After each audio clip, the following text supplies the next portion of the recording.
At first, there is only silence. A silence so complete, it feels alive, the soundless breath of the earth holding itself between one heartbeat and the next. Beneath a cooling sky, the dunes stretch like frozen waves, shifting imperceptibly under the last light of the Sunday.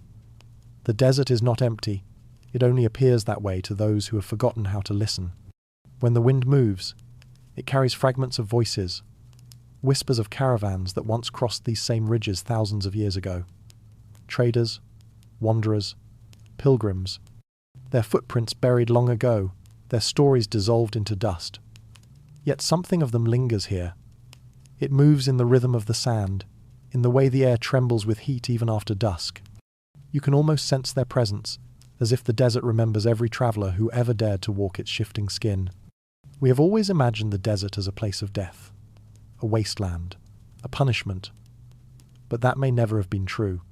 Perhaps what we call emptiness was once the world's greatest teacher, one that stripped away everything unnecessary until only truth remained. To stand in the desert is to be humbled. The horizon is infinite, the self small. It is not a place to conquer but a mirror that reveals what we've always been running from. Long ago, people looked at these endless sands and asked a question that still echoes today. How did anyone survive this? But maybe they weren't merely surviving. Maybe they were learning. For every grain of sand is a fragment of time, the remains of mountains, seas, and civilizations ground down into memory. To walk upon it is to step across the pages of forgotten history. As twilight deepens, the desert transforms. Shadows stretch long and thin, and the dunes glow like molten gold cooling into bronze. The air cools, but the ground still radiates the sun's ghostly warmth. It's here, between heat and cold, between day and night, that the world feels both ancient and newborn. The kind of place where reality softens, where the border between now and then begins to fade. The narrator's gaze drifts to the horizon, where the wind has unearthed the edge of a stone wall half swallowed by sand. A ruin, nameless, patient. No one remembers who built it or why it was abandoned. Perhaps it was a resting point for caravans. Perhaps it was a temple to the Sunday. Or perhaps, like so many other traces of our past, it was left behind when the world forgot the wisdom of survival. Deserts, after all, have always been more than landscapes. They are thresholds, the edges of the known world. Every traveller who entered them was changed. Some returned as prophets, others as stories.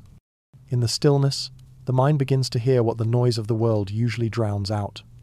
It is said that revelation comes easiest in places where there is nothing left to distract you from yourself.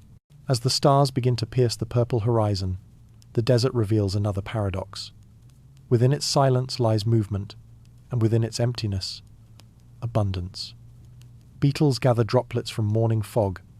Roots dive deep to chase moisture that hasn't seen sunlight in centuries. Even the sand moves with purpose, sculpted by the wind into patterns older than language. To the untrained eye, these things are invisible. But to those who lived here, those who listened, they were maps, warnings, and promises. Perhaps the fascination we feel for the desert isn't about its danger, but its honesty. It gives nothing freely, yet hides everything in plain sight. It demands observation, patience, surrender. In that way, it may hold the oldest wisdom of all, that survival begins not with strength, but with attention, with watching the sky, with knowing where the shadow will fall, with understanding that what looks barren may be overflowing with secrets.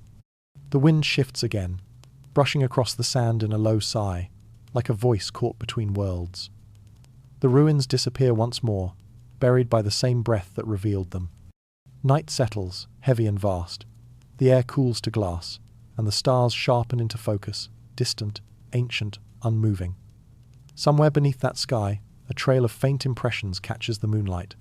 Footprints, small and deliberate, leading away into the dark. They belong to the first who dared to walk this way, not conquerors, but students of the earth itself. Their journey begins where ours does now, with a question whispered into the wind. As the sands shift, we follow their trail toward the first true masters of the empty world, the nomads. The footprints fade as the wind drifts over them, smoothing the trail back into nothing. Yet the story continues, carried quietly through time. Long before maps or kingdoms, before even the idea of civilization, there were people who called this emptiness home. They were not lost. They were listening. In the beginning, the desert was not all sand. The Sahara, now a sea of heat and dust, was once a living world of rivers and forests. Ancient bones of fish and crocodiles still lie beneath its dunes, reminders that time can change even the greatest landscapes into ghosts.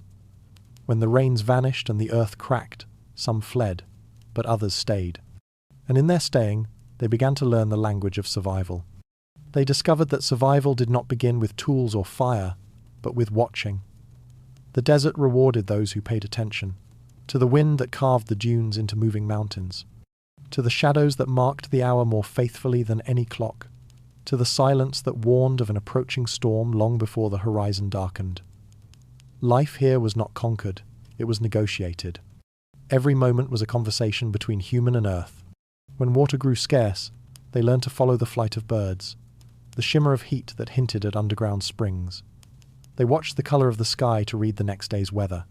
Even the shape of a cloud could whisper a secret if you knew how to listen.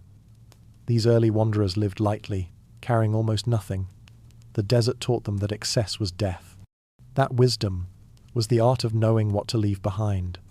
At night, they turned their eyes upward. The stars became more than decoration, they became direction. Patterns of light told them where to walk, when to rest, when to turn back. To others, the sky was divine mystery. To them, it was a map written in fire. They memorized its rhythms until movement itself became instinct. Long before compasses or charts, they trusted the pulse of the stars and lived. In the darkness, a small tribe would gather around the faint glow of a fire. The flames barely rose, for too much smoke would betray them across the plains. They spoke in low tones, words carried like offerings to the night. The desert taught them humility, that sound travels farther here, that arrogance has no echo.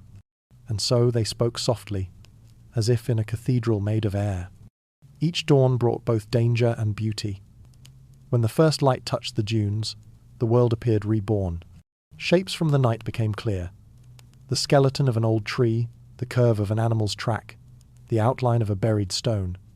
For these people, every mark had meaning. A single line in the sand could tell a story, the direction of a wind, the weight of a passing creature, the promise of water nearby. The desert never gave them rest, but it gave them purpose. They built nothing permanent, yet left a legacy deeper than stone. In their silence, they created a science of noticing. They learned that in stillness lies survival, and in patience lies power.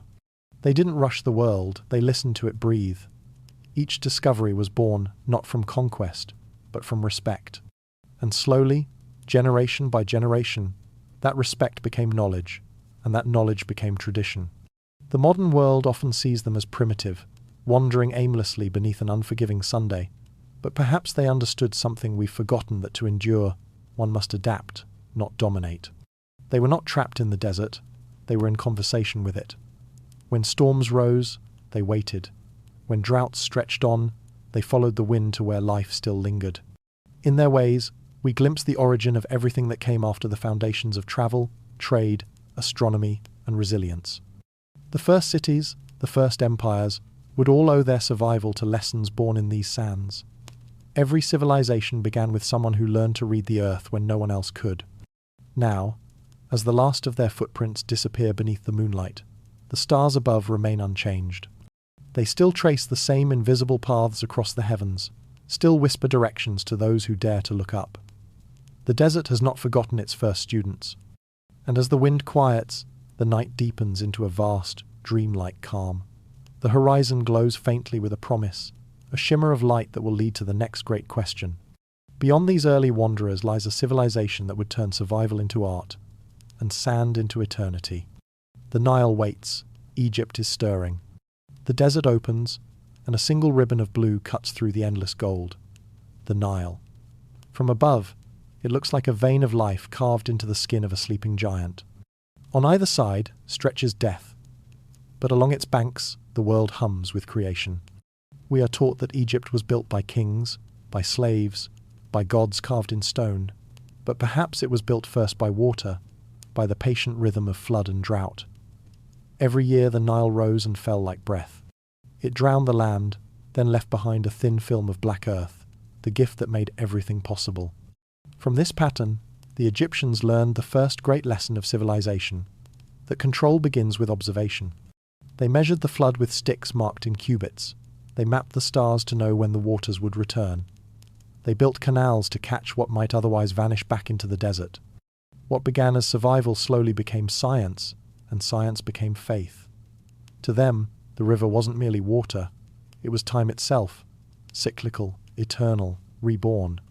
In the stillness of night, priests watched reflections of constellations shimmer across the current. They believed the sky and the river mirrored one another, one above, one below the same path flowing through two realms. Perhaps they were right, for as the Nile carved valleys into stone, so too did it carve understanding into the human mind. We are told the pyramids were monuments to death, but they may have been monuments to balance. Perfect geometry rising from chaos. Their angles mirrored the sun's path, their stones aligned with the stars. The desert was the challenge, but also the canvas, a place where endurance and imagination fused into permanence. Imagine the heat, men hauling limestone blocks under a burning sky, guided by the rhythm of the river. Each drop of sweat another offering to endurance. The same hands that built tombs for kings also dug trenches for water, raised walls against wind, and planted seeds in soil soft from the flood. Civilization, it seems, was born not from conquest but from routine, from learning when to move and when to wait. Egypt's power did not come from gold or armies. It came from the quiet understanding that nature could be persuaded, never forced. The desert punished arrogance. The river rewarded patience. Between them, the Egyptians found harmony. Yet every blessing hides a shadow. As they mastered their environment, they began to believe they had mastered time itself. The Nile's rhythm grew predictable, and predictability breeds comfort and blindness. While they built monuments to eternity, the desert around them kept whispering reminders. Nothing lasts. The sand that surrounded them waited patiently, knowing one day it would return and reclaim all that marble and myth. At sunset, when the horizon turns to fire, the Nile gleams like molten copper. The priests stand at the edge, murmuring hymns to the god of the flood. But in that glow, one can almost imagine something else. The faint glimmer of another people, far beyond the river's reach, surviving not by water but by silence. As Egypt's cities rose from the banks of the Nile, others thrived in lands where no river flowed. Their secrets were not written in stone, but buried beneath it. While Egypt worshipped the sun, they learned to hide from it. Their names have almost vanished from history, and yet their traces remain, carved into the bones of the desert itself. The wind turns. The dunes shift.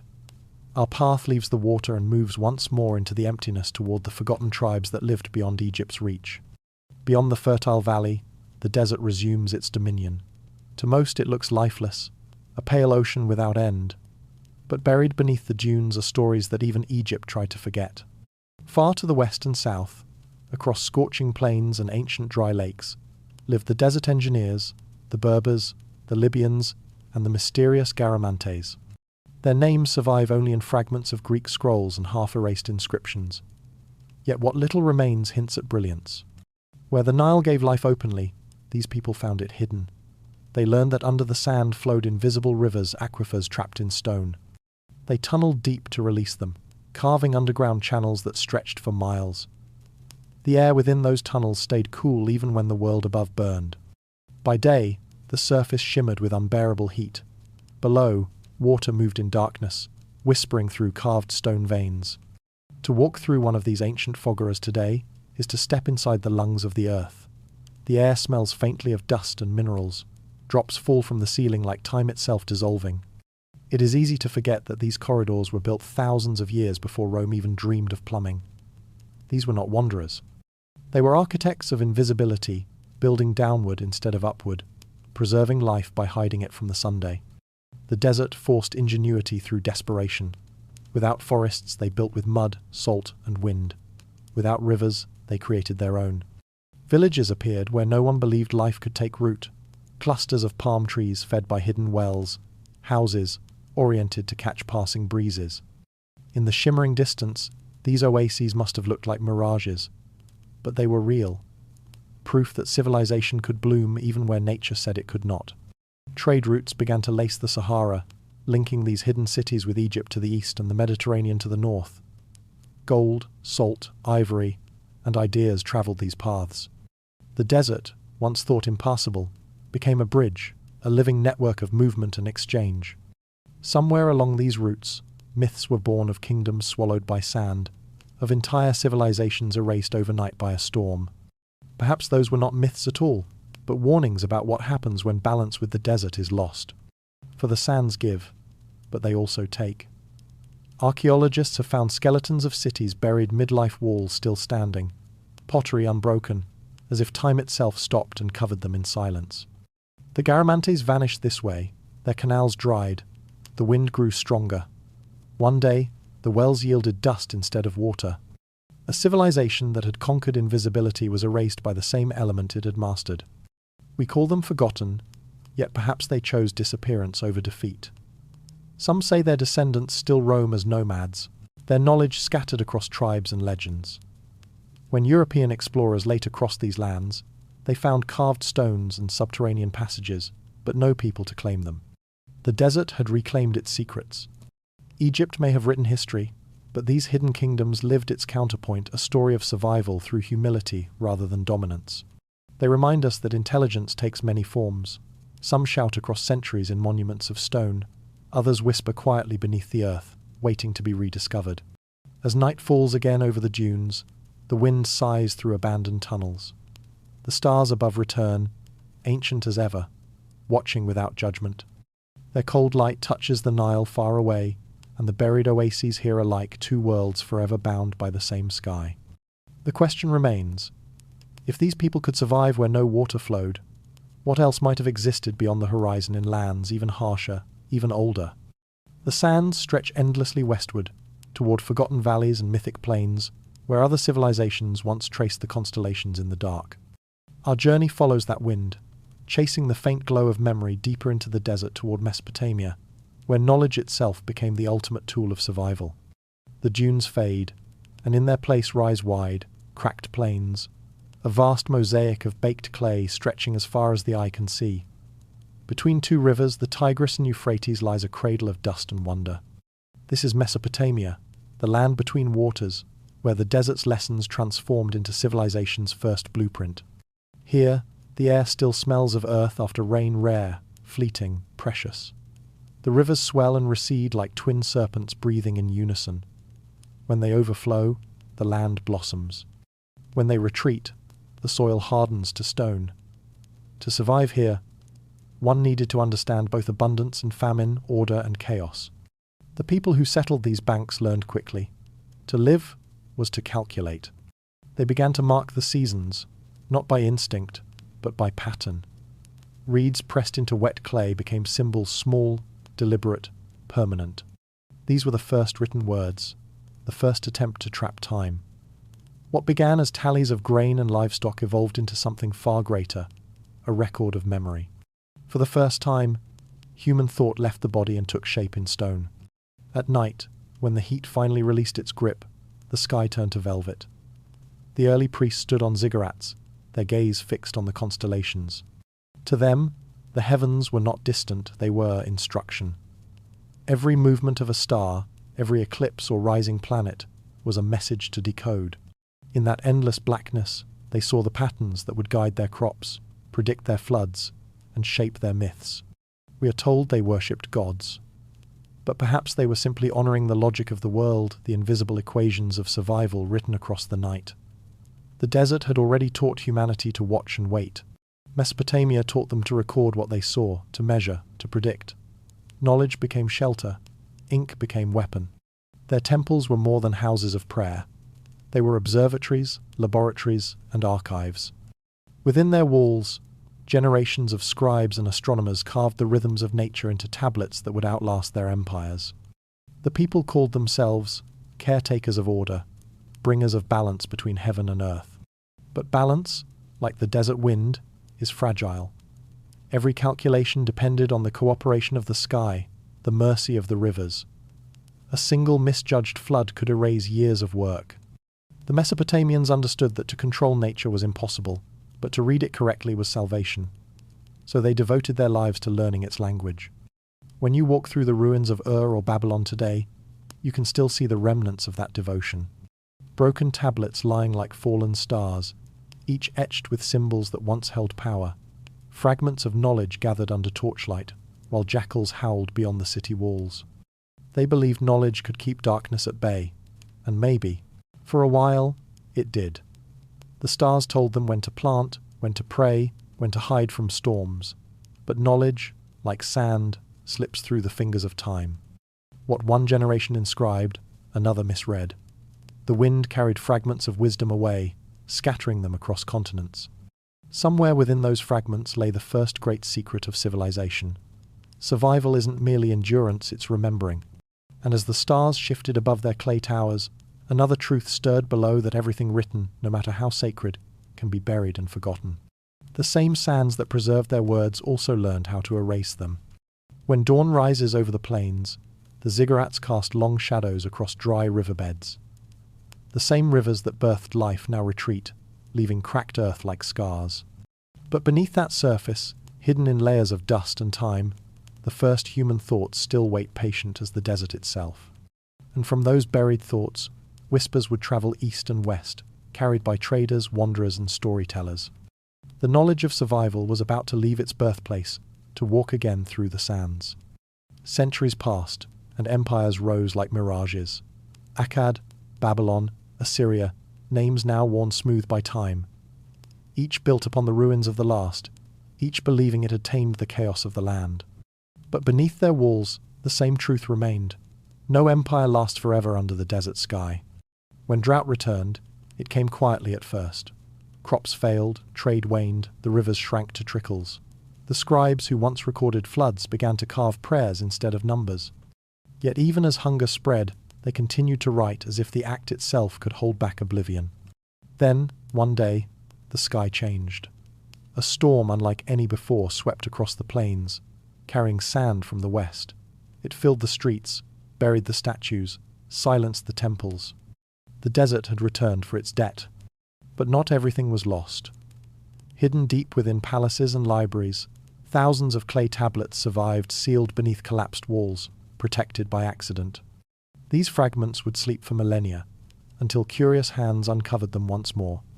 When modern archaeologists brushed away the dust, they found stories older than the Bible, laws older than kings, and star charts that could still predict the movements of Venus. The desert, it seemed, had not destroyed knowledge, only hidden it, preserving it in silence. The wind had become a librarian. Through these rediscovered texts, we glimpse something extraordinary, the continuity of wisdom. The same patterns appear again and again, flood and drought, rise and fall, order and chaos. The people who once lived here spoke to the future in the only way they could, by carving their truths into something the earth could not swallow. And yet, what survived was never complete. Every tablet is a sentence missing its ending. Every discovery opens another absence. We know they watched the stars, but what else did they see? We can read their laws, but not the reasons behind them. The deeper we dig, the more questions rise. Perhaps that is the final lesson of the desert, that knowledge, no matter how vast, always leaves room for mystery. Some scholars believe that fragments of Mesopotamian science travelled with migrating tribes and traders, echoing across Persia, India, and the Arabian sands. Astronomical systems, healing herbs, and flood myths appear again in distant lands, wearing new names but carrying the same pulse. Knowledge became nomadic, like the people who first learned to follow the stars. As centuries turned to millennia, their wisdom changed shape. It became oral tradition, myth, and legend. The gods of the rivers turned into the gods of the sky. The symbols carved into clay became symbols of faith and prophecy. But at their core lay the same idea. To understand the world is to survive it. The desert may bury, but it also guards. It does not destroy, it waits. Perhaps that is why the oldest truths are never truly lost. They only rest until the world is ready to listen again. Now, under the same sky, the winds still move across the ruins of Babylon. The stars above have not changed their rhythm. Somewhere between their light and the shadows below, the first dream of human wisdom still flickers, fragile, enduring, alive. From these buried cities, our journey follows that whisper eastward, toward the nomads who carried the last embers of this knowledge through centuries of exile and silence. And as the night deepens, The sky fills once more with the same ancient constellations that once guided both shepherds and kings, calling us onward into the story of those who chose not to build empires, but to wander. The wind rises again, sweeping the dust of Babylon into the horizon. When it settles, the landscape changes. The rivers vanish behind us, replaced by endless plains, golden, barren, alive with silence. Out here there are no walls, no kings, no temples carved in stone. Only the road and the ones who follow it. The nomads. To outsiders, they seemed rootless shadows moving between the dunes, chasing mirages. But to themselves, they were part of something larger, something eternal. The desert was not their enemy, it was their companion. To stand still in this place was to vanish. Movement was memory, and every step carried the echo of generations. They learned to read the world without maps. A faint curl of smoke on the horizon meant water. A broken ridge of sand meant shelter from the storm. The call of a bird told them where the next valley lay. To live this way was to see the invisible, to sense what others overlooked. In a world that punished excess, they became masters of restraint. By day, they travelled in silence, each footstep blending into the whisper of wind. The heat was unbearable, but they understood its rhythm. They moved with the sun, not against it, resting in the shadows at midday, walking when the light softened. Each decision was precise, a lesson inherited through centuries. The desert, in turn, rewarded their obedience with small mercies.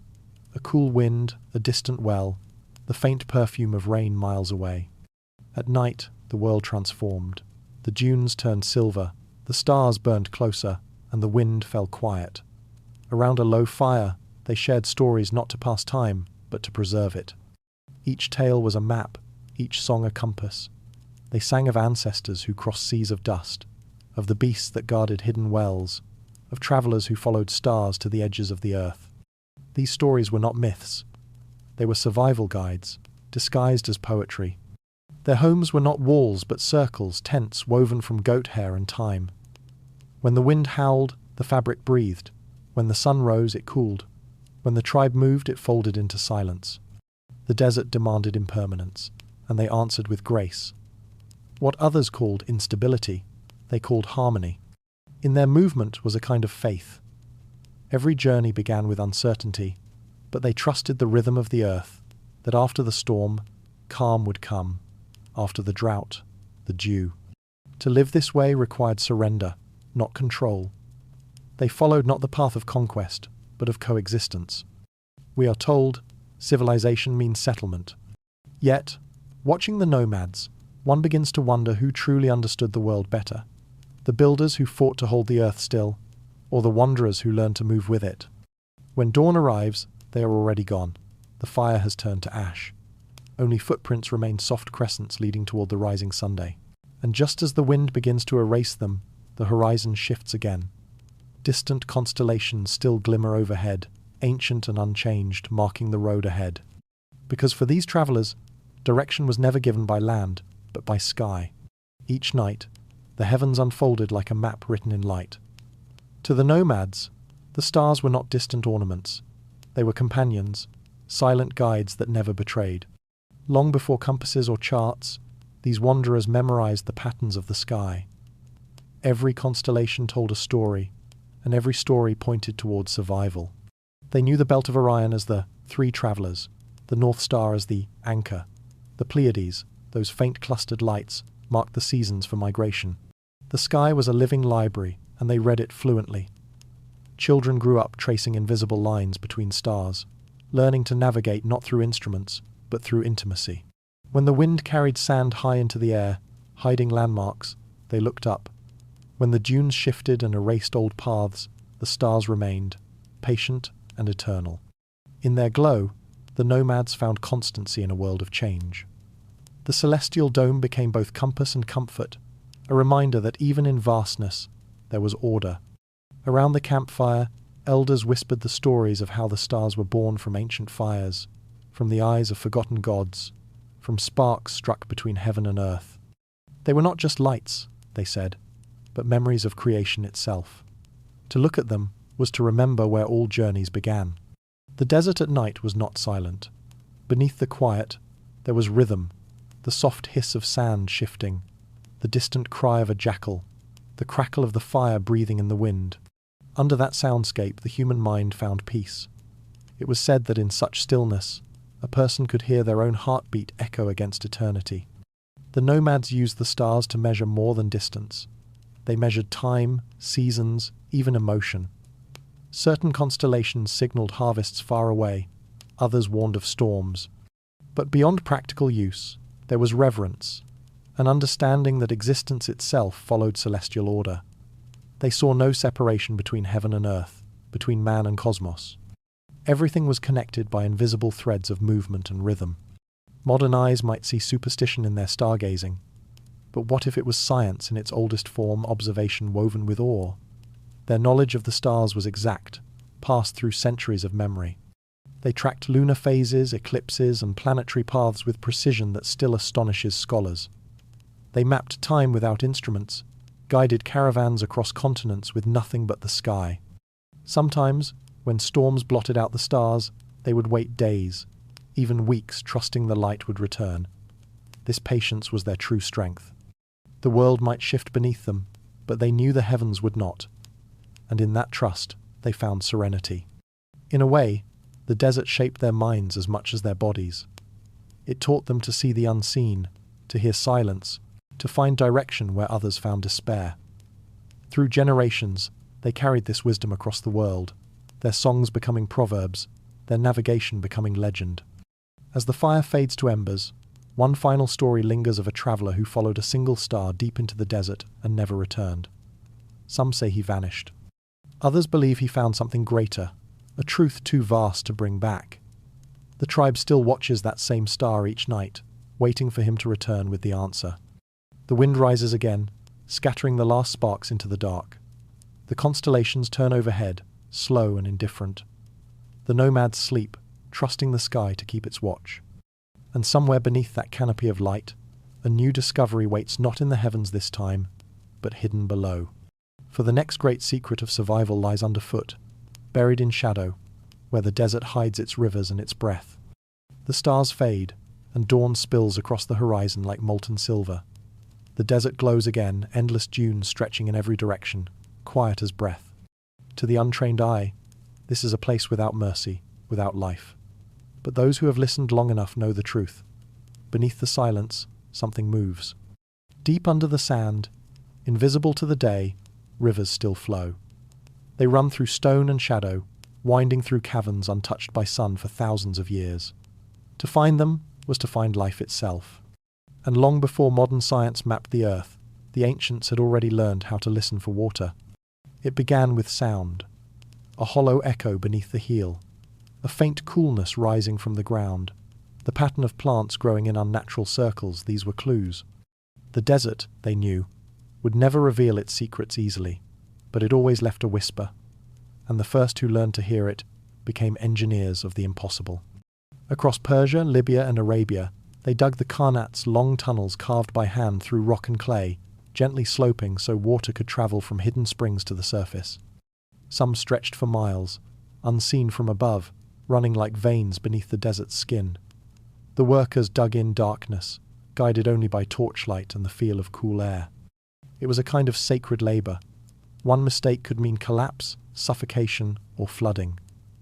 Yet they persisted, driven by the quiet faith that water waited for those who were patient enough to find it. Inside those tunnels, time felt different. The heat of the world above dissolved into cool, damp air. The sound of dripping water echoed like a heartbeat. Even now, centuries later, some of these channels still run clear. In Iran's Yazd region, in the Libyan Fezzan, in the Sahara's hidden oases, the same ancient systems continue to feed life into towns and fields. It is as if the earth itself remembers their touch. The people who built them did not write their names in stone. Their monuments were invisible, hidden beneath the feet of travelers who would never know. Civilization often glorifies what it can see, but the true genius of survival lies in what remains unseen. The Kanats, the Fogaras, the hidden wells, they were acts of quiet defiance against extinction. At night, when the surface world slept, water moved beneath like a secret procession.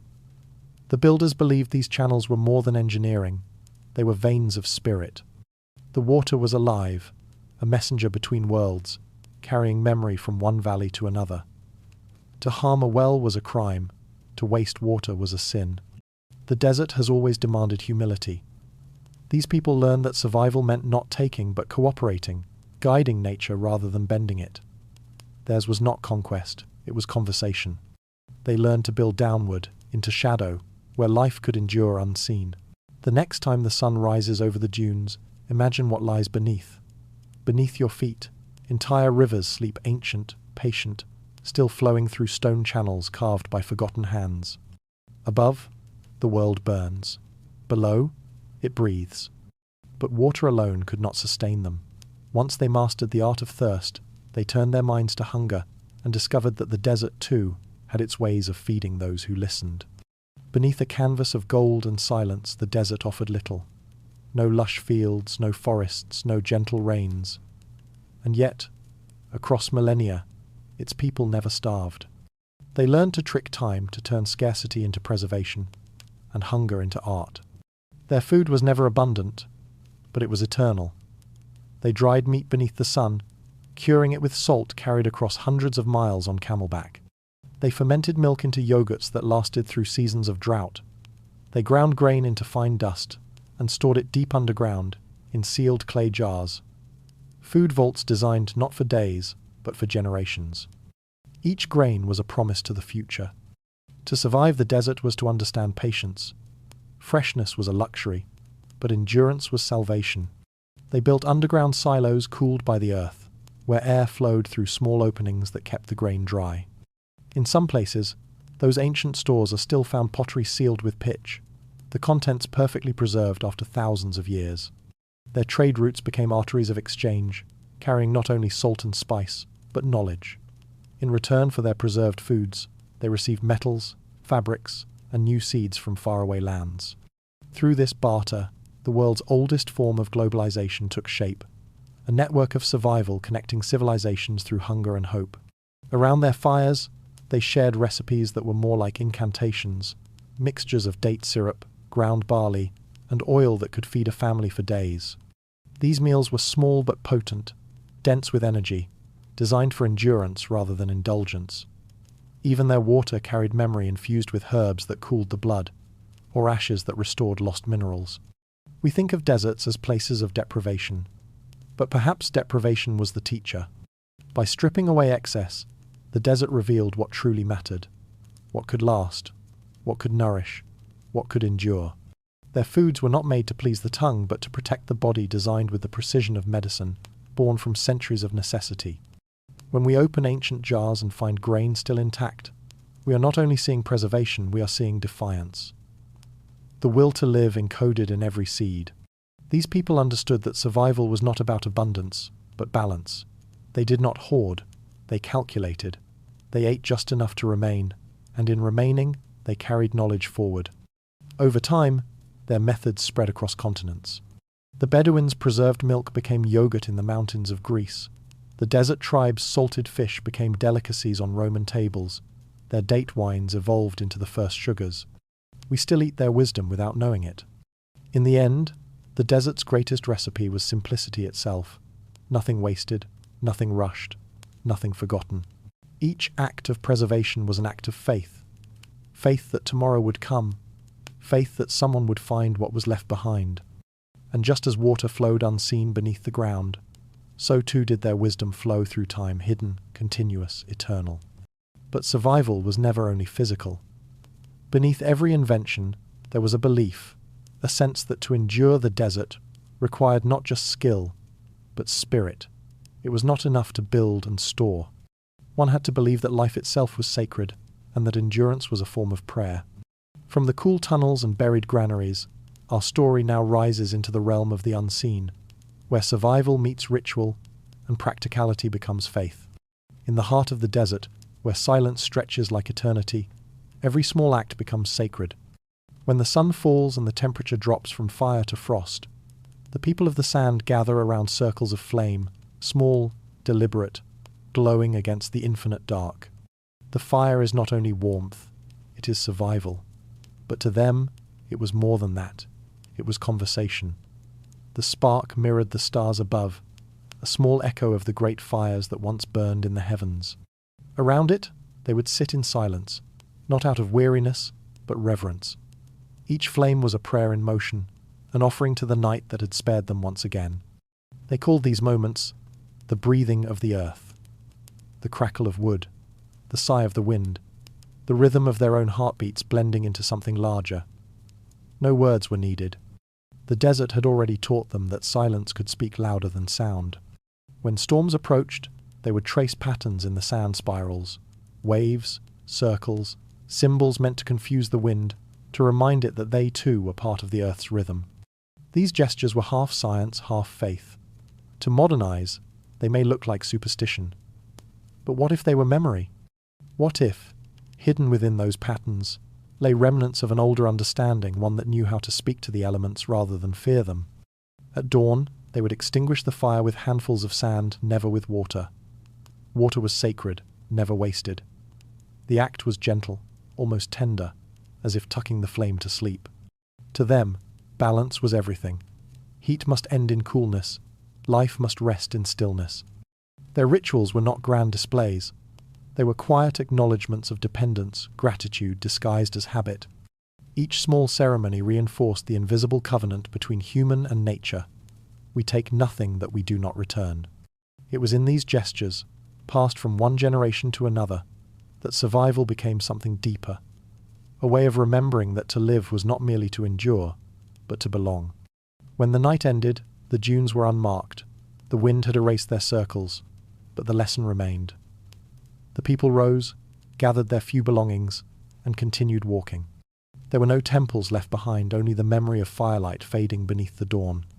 Because the desert taught them this. Nothing lasting can be held, but everything meaningful can be carried within. As they moved onward, the wind carried their ashes, their prayers, their whispers spreading them across the horizon. It was as if the land itself was collecting them, weaving every life, every ritual into one endless song. But even the deepest faith was tested when new powers arrived. Empires that saw not harmony, but territory. And so began a new chapter, when survival was no longer a private prayer, but a struggle against conquest itself. When the first great empires crossed the desert, they came not to listen, but to command. Soldiers marched where caravans once wandered. Flags replaced footprints. Rome, Persia, and later the caliphates, each believed they could master the sands, tame the wind, and make the desert serve their ambition. But the desert has never served anyone. It endures, it adapts, it waits. The conquerors built forts along ancient trade routes, carved roads through shifting dunes, and drained oases to fill their wells. They saw the silence of the desert as weakness, not realizing it was strength. For every monument they raised, the sand lifted its hand and waited for the right wind to erase it. And yet, in the midst of conquest, the wisdom of the old tribes did not vanish. It hid in songs, in whispered stories, in rituals disguised as superstition. The invaders mocked their sand prayers, but built their cities on the same ancient wells. They outlawed their fire circles, yet copied their methods of shade and shelter. Knowledge cannot be conquered. It only changes shape. In time, desert faith began to merge with empire religion. Old gods became saints. Spirits of wind and water turned into angels and jinn. The line between survival and worship blurred. A man drawing water from a hidden well could be seen as performing both a practical act and a holy one.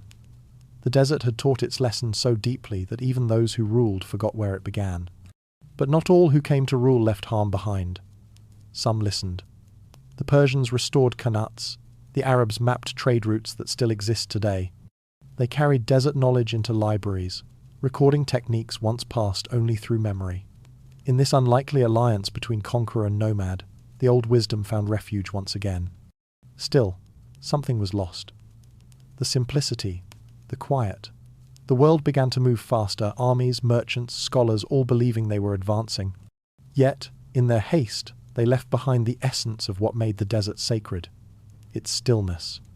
Centuries later, when archaeologists dig through the ruins of those empires, they find traces of two kinds of people: those who tried to dominate the earth, and those who tried to understand it. One group's monuments crumble in the sand, the other's wells still flow. The desert remembers who listened and who did not. And though empires vanished, the wind still carries the same old rhythm. Beneath every ruin lies a deeper silence, the echo of a truth too quiet to die.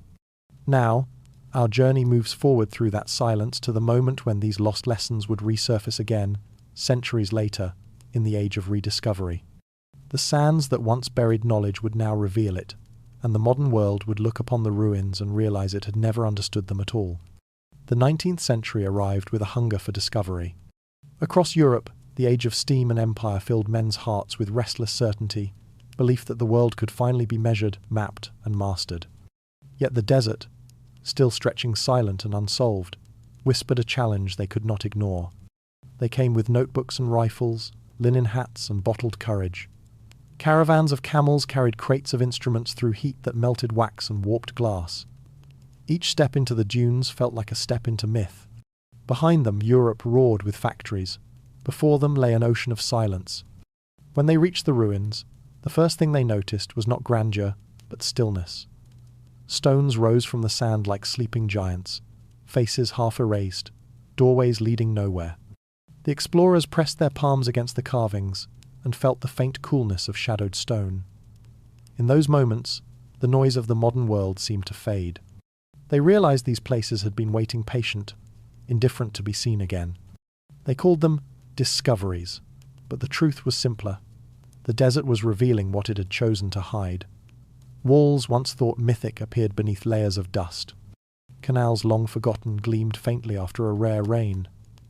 Inside collapsed chambers, torchlight flickered over paintings of men leading caravans through waves of sand, their faces calm, unafraid. Some explorers wept, others measured every inch, convinced that precision could substitute for reverence, yet each left changed. In their journals they wrote of strange sensations of hearing whispers in the wind, of feeling watched by the past. They had come to study relics. Instead, they found mirrors. Back home, the newspapers printed sketches of obelisks and mummies, calling them trophies of civilization. Crowds gathered in museums to stare at broken statues lit by gaslight. But those who had walked among the ruins spoke differently. They wrote of an intelligence that felt older than history, of technology carved in simplicity so perfect it resembled magic. One explorer wrote that the desert seemed alive, as though it remembers every trespass. Another confessed that he dreamt of water running under his tent at night, whispering in a language he could almost understand. They did not know it, but they were awakening something larger than archaeology, an awareness that human brilliance had not begun in Europe, nor even with recorded time, but in places long buried beneath the Sunday. Still, curiosity is a double-edged tool. The same hands that brushed away sand also pried gemstones from tombs. Curiosity turned to ownership, and ownership to plunder. Yet even as greed overtook reverence, the desert remained unmoved. The dunes swallowed tracks by morning. The wind erased footprints faster than ships could return home. In the quiet of those nights, far from their maps and measures, some explorers began to sense a truth they could not publish. That knowledge, once torn from its place, loses something essential. The wisdom of survival they uncovered was not meant to be stored in glass, it was meant to be lived. And so, as they packed their crates and left the ruins behind, the desert watched them go, untroubled. It had revealed just enough to feed their hunger, and just enough to remind them that understanding is not possession. When the explorers returned with relics, Europe celebrated. Gold masks gleamed in London's haze, papyrus unrolled beneath magnifying lenses, fragments of tablets translated by scholars in dim libraries. The ancient world was reborn in books and exhibitions, but only partly. What could not be catalogued was dismissed as myth. Meanwhile, in the deserts they had left behind, the winds stirred again. Tunnels collapsed, entrances sealed, oases dried around abandoned camps. It was as if the earth had exhaled, tired of intrusion. For decades, more expeditions followed. Some succeeded, many vanished. Equipment rusted beneath dunes that rose overnight.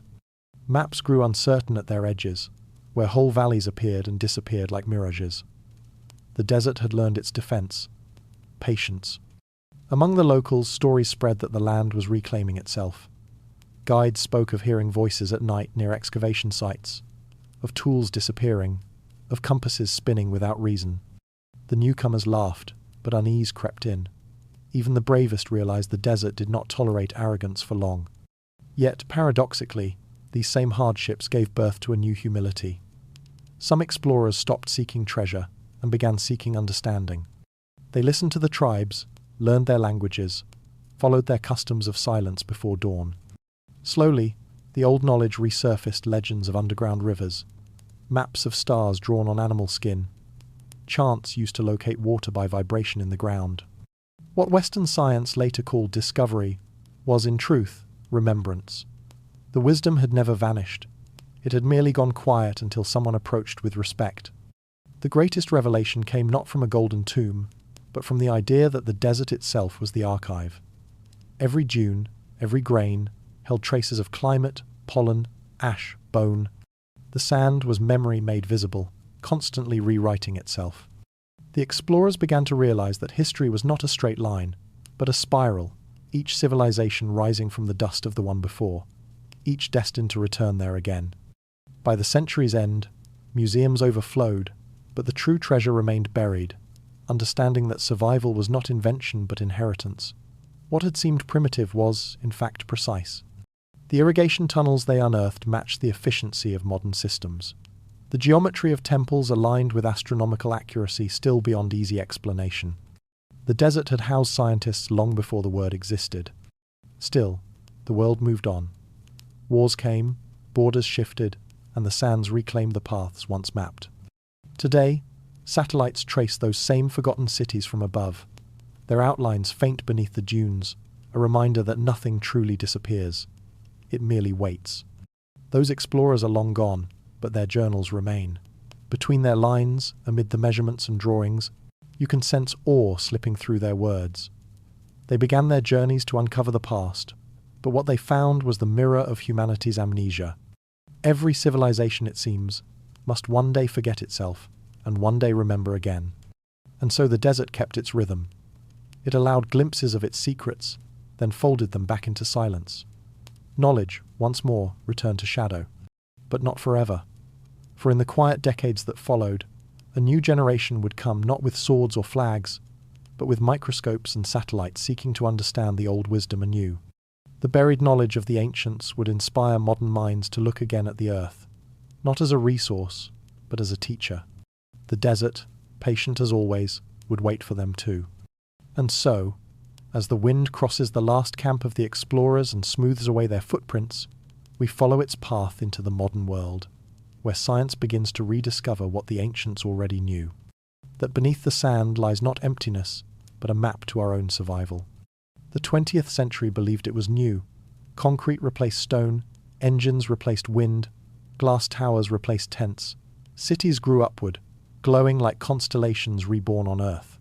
Yet beneath the hum of progress, a strange familiarity began to surface. Architects, scientists, and dreamers found themselves drawn to the same questions that had guided the ancients. How do we live with the world, not against it? How do we survive our own inventions? It began quietly, in laboratories and deserts alike. A scientist studying thermal dynamics realized that ancient homes in the Sahara stayed cooler than modern ones built with air conditioning. Their walls were thick, their courtyards shaded, their doors aligned to catch the wind. The ancestors, it turned out, had already solved what modern minds were struggling to calculate: the mathematics of comfort. In the Middle East, engineers rediscovered the wind tower, a tall, open shaft that captured the faintest breeze and guided it downward to cool the rooms below.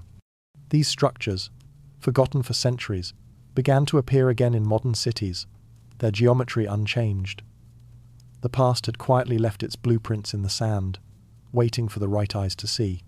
Elsewhere, researchers traced ancient irrigation systems, the Persian qanats, the North African fogaras, and realized they were marvels of sustainability. Without engines or pumps, they carried water for miles using gravity alone, losing almost nothing to evaporation. What once seemed primitive now looked prophetic. These underground rivers had sustained empires with less waste than our most advanced machines. Modern architecture borrowed their wisdom: walls that breathe, buildings that shade themselves, cities designed to echo natural rhythms. Technology, it seemed, was catching up to intuition. The same balance that had guided the builders of Egypt, Babylon, and the Sahara returned only now under different names: bioclimatic design, passive cooling, regenerative systems. But the echo was deeper than architecture.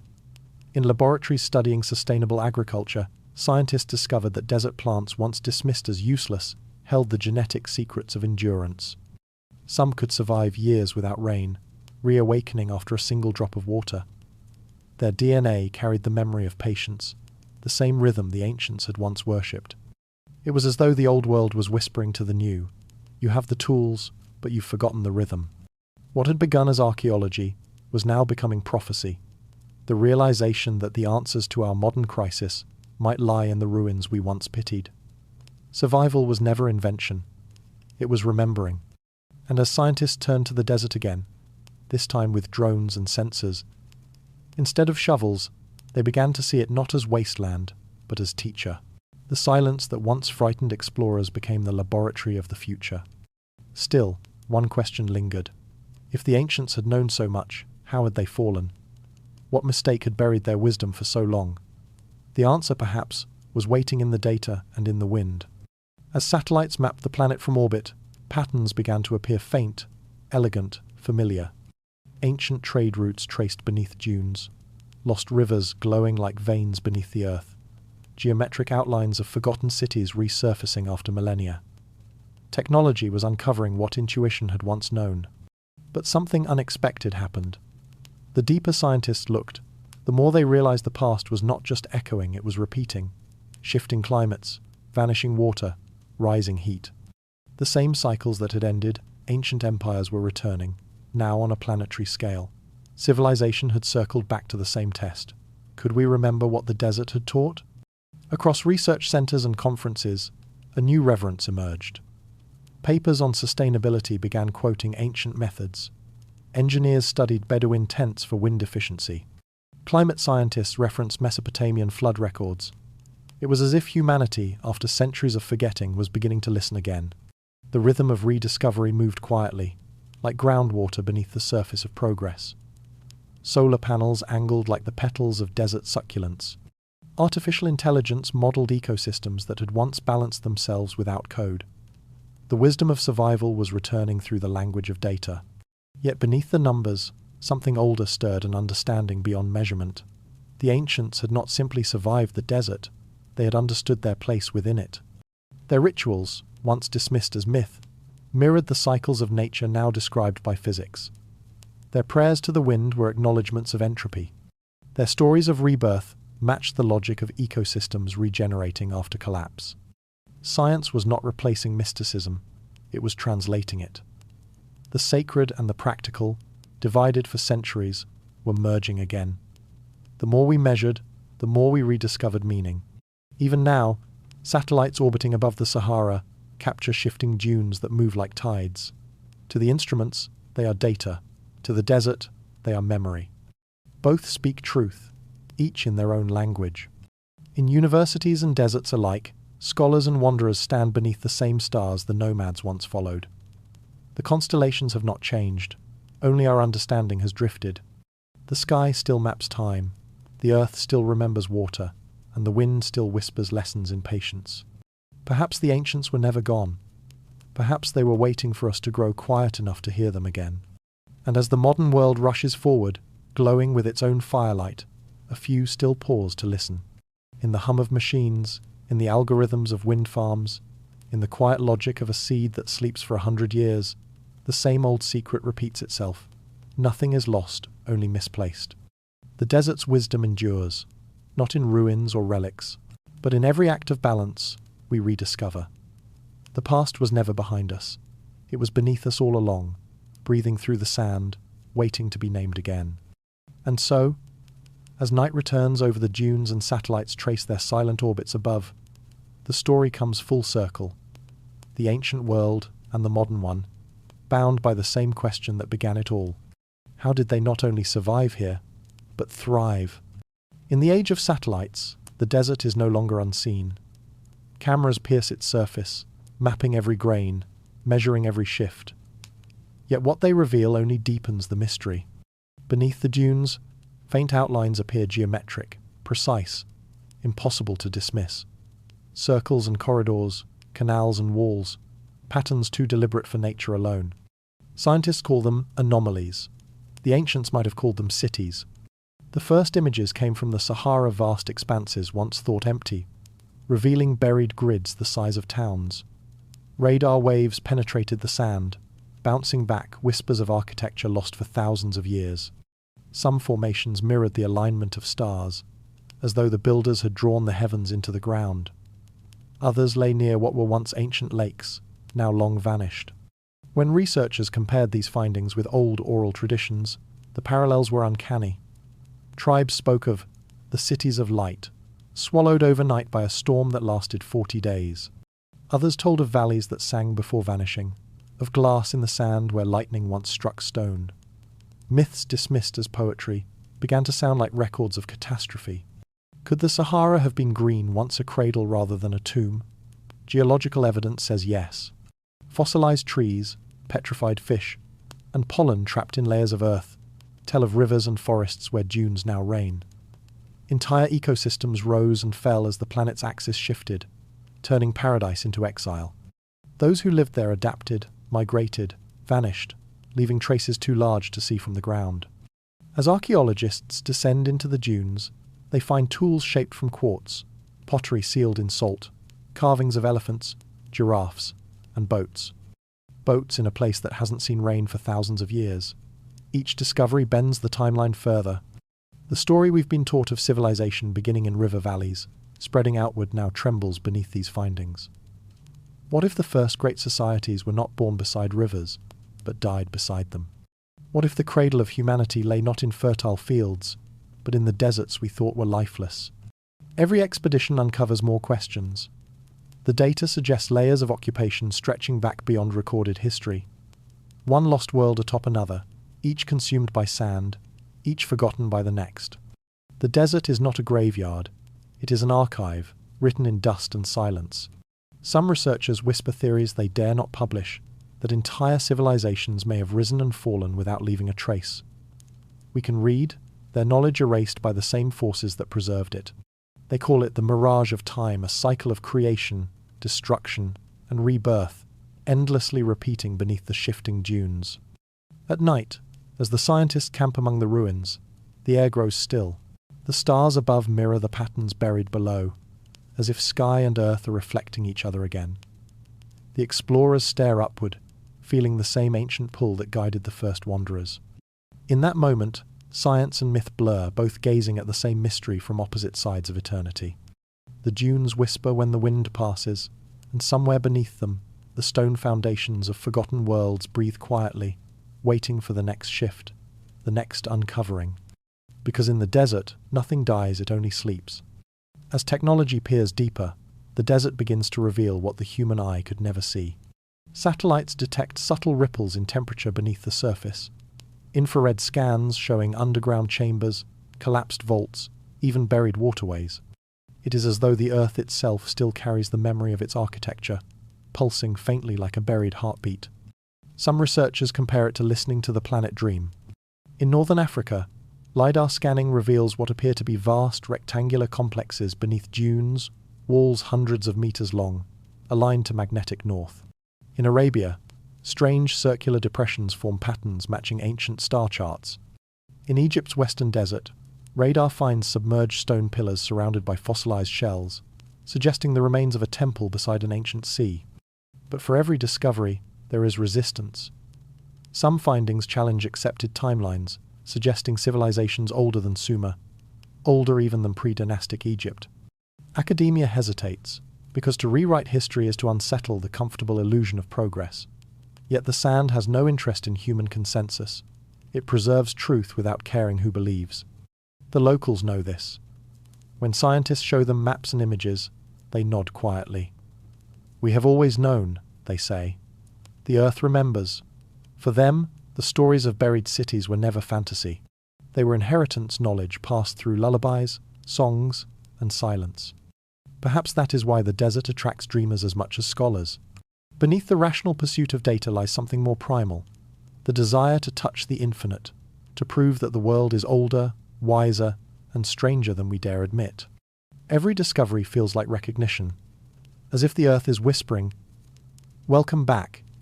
You've been here before." Some scientists speak privately of patterns that seem too deliberate, of ruins that align with celestial cycles repeating over tens of thousands of years. Were these coincidences, or evidence of a science we no longer understand? If so, how much of our knowledge is truly new?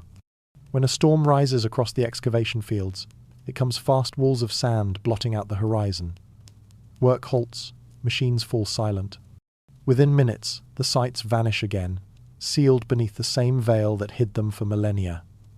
The desert, patient and impartial, reclaims its breath. When the wind subsides, the landscape looks untouched. Only those who stood there know what sleeps below. They brush sand from their faces, humbled, reminded that knowledge cannot be owned. It can only be glimpsed. In that humility lies the echo of the ancients. The same respect that once guided nomads, builders and priests returns, now wrapped in lab coats and data streams. Science becomes reverence again, the realization that discovery is not conquest, but communion. And as the night falls once more, the desert gleams under starlight like an endless sea of glass. Beneath it, unseen but certain, the lost worlds breathe. Not ghosts, not legends, but chapters of a story still unfolding. The question that haunts every researcher remains the same, one whispered at the beginning of this journey. If these civilizations lived and vanished, what do they warn us about our own? The answer may not be written in books, but in patterns in the rising heat, the shifting dunes, the slow return of drought. The mirage of time is not illusion, but reflection. What happened before can happen again. And somewhere, buried under miles of silence, the earth waits not to be conquered, but remembered. The desert wind has always been a messenger. It carries no language, no allegiance, only memory, the whisper of what once was and what may be again. For centuries, it sculpted mountains into waves, erased empires into dust, and scattered seeds that still bloom in secret valleys. Now, it returns, moving faster, warmer, heavier with meaning. Across continents, the wind shifts. Dunes advance into farmlands, rivers retreat, forests dry from the inside out. The same breath that once buried the lost cities now moves toward ours. To the satellite's lens, it looks like weather. To the old tribes, it looks like prophecy. Scientists call it climate change. The ancients might have called it the turning of the age, the moment when the earth exhales and resets its balance.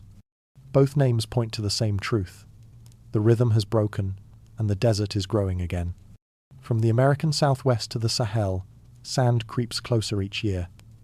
It swallows villages, roads, fields slow, patient, unstoppable. People move as their ancestors once did, following water, chasing shade. Migration patterns mirror those of forgotten tribes, as though history itself has begun to repeat its old choreography. But this time, the story feels familiar. We have read its earlier chapters carved in stone and buried in dust. The signs are the same: heat, scarcity, silence. The same patterns that ended past empires now trace our modern skylines. The warning is not new, only our ears are. Yet within this return lies a lesson, not a curse. The desert is not punishing us, it is reminding us. For millennia it trained those who listened, teaching them patience, adaptability, restraint. The civilizations that endured longest were not the richest, but the humblest, those who learned to take little and give back often. Modern science confirms what old nomads already knew, that the earth is alive and its balance fragile. Every gust of wind, every grain of sand, is part of a system too vast for domination, too delicate for indifference. To live here anywhere is to participate, not to control. Perhaps this is the desert's greatest message to the modern age, that survival is not a triumph over nature, but an agreement with it. At dusk, the wind rises again, sweeping over dunes and cities alike. It carries no threat, only a question. Will you listen this time? In that sound, that low, endless hum, one can almost hear the voices of those who came before. Builders, wanderers, dreamers, all whispering the same truth, that wisdom buried in silence will always find a way to speak again. And as the storm fades, the sky clears to reveal the same stars that once guided the first travelers, steady, indifferent, eternal. When the wind rests, what remains is reflection. Beneath the noise of progress, the hum of machines, and the glow of screens, humanity begins to feel the quiet pull of the old rhythm, returning a yearning for balance we can no longer ignore. Across the world, deserts are no longer just landscapes. They have become symbols. Architects build with wind in mind. Engineers mimic the geometry of dunes to design stronger materials. Farmers learn again to harvest dew, to seed clouds, to store water underground. Slowly, the old ways return not as nostalgia, but as necessity. The Bedouins' patience, the Egyptians' observation, the Mesopotamians' calculation. These are not relics. They are blueprints. They remind us that wisdom does not age, it waits. We have merely looped back to where they began, standing under the same sun, facing the same question of endurance. But balance requires humility. The ancients knew that excess always awakens the wind. When they took too much, the sands rose. When they forgot gratitude, the water withdrew. And so their rituals were not superstition, they were reminders, coded into ceremony, that survival depends on harmony. Modern life has forgotten that rhythm. We extract more than we need, move faster than our shadows, build higher than our patience. The earth does not rage, it rebalances. Flood follows drought, silence follows noise, and the cycle begins anew. The desert is not our enemy, it is our mirror. In laboratories and lecture halls, scientists now echo the language of ancient prayers. Renewal, regeneration, reciprocity. They speak of restoring ecosystems, reviving soil, protecting water. Their words are data, but their meanings are spiritual acts of rejoining the living world. Perhaps the most advanced technology we can build is not artificial intelligence, but natural awareness.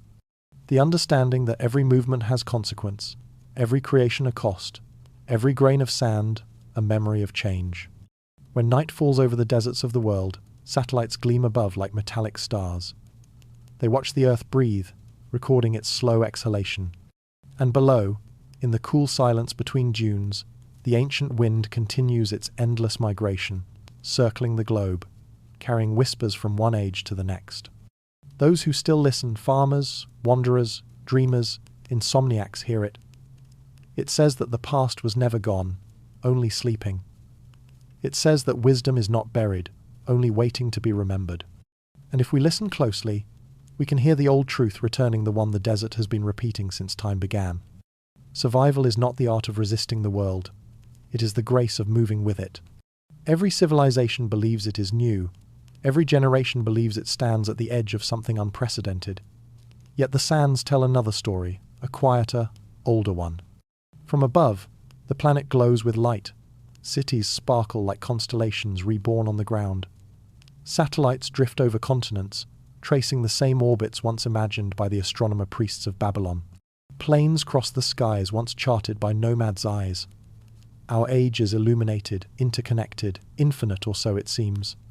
But beneath the radiance, the same patterns endure. Migration, drought, invention, collapse. The same hunger to build, to understand, to leave a mark. The same blindness that forgets the lessons carved in dust. What we call progress, the desert might call repetition. The ancients understood that history was not a straight line, but a circle, a wheel turning through time. The Greeks called it the Great Year. The Hindus called it Yuga. The desert called it breath. The earth expands and contracts, civilizations rise and fall, and wisdom sleeps between the intervals. Perhaps the circle has closed again. In every field, technology, philosophy, ecology, we are rediscovering truths the ancients once lived by. We design solar arrays shaped like lotus petals, not knowing that the lotus was Egypt's symbol of rebirth. We build sustainable homes using mud and shade, not realizing that the same techniques sheltered the first architects of the Sahara. We map global wind patterns, only to confirm what desert wanderers already knew, that the earth breathes in cycles. The more we learn, the more familiar it all feels, as if humanity is not inventing the future but remembering it. Our discoveries are not creations but recollections, echoes of forgotten knowledge resurfacing in a new language. Yet with this remembrance comes responsibility. The ancients endured their cycles of destruction quietly, accepting loss as part of the balance. But modern humanity has the power to alter the circle itself, to break it, or to guide it. The tools we hold can preserve life or erase it faster than any storm. The question is no longer whether we can survive, but whether we remember how. In this moment of awakening, We face the same crossroads the ancients faced: control or harmony, arrogance or listening. The difference is that this time, the entire planet stands in the same desert. The wind that once swept over Egypt now carries dust from the Sahel to the Amazon, from the Gobi to the Arctic. The earth has no borders. What one hand touches, all hands feel. The circle no longer belongs to nations or empires. It belongs to the species. And if the desert has returned to remind us of anything, it is this: that beginnings are never truly new. They are the memory of endings, reborn. Perhaps this is humanity's second beginning. Not a leap forward, but a slow turning back toward balance, toward humility, toward the rhythm we forgot. At dawn, in the soft light before heat, the desert looks gentle again. The dunes glow like quiet oceans, unbroken and eternal. Somewhere beneath, the old wells still breathe, the buried cities still sleep, and the wind carries their dreams forward. This is where the story always ends and begins again. For out of every collapse, the earth plants new seeds. From every empire's fall, new life eventually rises, quieter, smaller, but wiser. The survivors of the future may not build monuments of stone. They may plant forests of glass and carbon that clean the air, or cities designed to vanish back into the soil when abandoned. Our descendants may look back at us not as the end, but as the bridge, the brief, bright flare between two long breaths of the earth. Already, the new seeds are visible. Children learning to measure the wind not for war but for energy. Communities rebuilding deserts into gardens using ancient techniques revived. Scientists teaching machines not to dominate nature, but to mimic its harmony. These are not revolutions, they are returns. Humanity is remembering that survival is an act of participation, that technology is not meant to separate us from the world but to synchronize us with it, that comfort without awareness is a mirage. When the desert civilizations vanished, they left no warnings carved in stone, only balance, encoded in design. Now, as we stand again at the edge of the sands, we have the chance to write a new message, one that honors what came before. It will not be written in monuments or books, but in how we live, in how gently we walk, how deeply we listen, how patient we become. In the silence between noise, in the pause before action, in the understanding that every breath is borrowed. Perhaps the ancient rituals were never prayers to gods, but acknowledgments of rhythm gestures to remind the living of their place in the pattern. The fire circle, the sand spiral, the offering to the wind, all metaphors for coexistence. And now, in laboratories and deserts alike, those patterns reappear. The circle closes. The story renews itself. When the wind rises again, it carries not the scent of ruin, but the faint fragrance of possibility. A world learning to breathe again. A civilization rediscovering patience. As the sun climbs and the dunes shimmer like molten gold, the voice of the desert speaks once more, not as warning but as invitation. Come back to the rhythm. Move with it. Remember who you were before you forgot. And so, humanity stands at the threshold of its second beginning, between memory and hope, between sand and sky, ready to listen at last. When the final storm passes, the world feels new. The dunes settle, smooth and pale, as if nothing ever moved across them. Yet beneath that calm lies memory, each grain a witness, each ripple a record. The desert never truly changes. It simply rearranges its silence. The travelers who once crossed here are gone. Their fires have cooled, their tents dissolved into wind. But sometimes, at dusk, the sand still glows faintly in circles where their embers once burned. The earth remembers warmth the way a body remembers touch. From the ridge of a dune, the horizon stretches without promise or threat, only balance. In the distance, a single acacia stands, its roots deep in invisible water. Around it, a few blades of grass shimmer like threads of gold. Life, fragile and defiant, always finds its way back. It is here, in this stillness, that the desert speaks its final truth. Endurance is not strength, it is softness. The rock survives, not because it resists. The desert has fallen quiet again. The wind has carried away the last footprints, and the night has returned to its patient rhythm. The stars above hang unchanged, though countless eyes have come and gone beneath them. It is said that the universe keeps no record of names, only of balance, that every rise leaves a hollow, and every hollow waits to be filled again. Perhaps that is why the desert feels eternal. It remembers without clinging. It erases without cruelty. It simply continues. We have walked through its silence, traced the ruins of forgotten worlds, listened to the whispers of those who lived and vanished. And in doing so, we have heard something deeper than history, the steady breath of existence itself. Maybe that is what survival truly means, not the defiance of time, but the harmony with it. The ancients knew this, though they left no manifestos. They spoke it through stone and shadow, through the patience of wells and the grace of wind-carved walls. Their message endures because it was never about power, it was about rhythm. And now, as our world trembles between abundance and loss, we stand once more in that rhythm, the breath between destruction and renewal, between forgetting and remembering. Listen closely. The silence is not empty. It is full of everything that has ever been, and everything still waiting to return. The desert does not end. It only begins again, in us.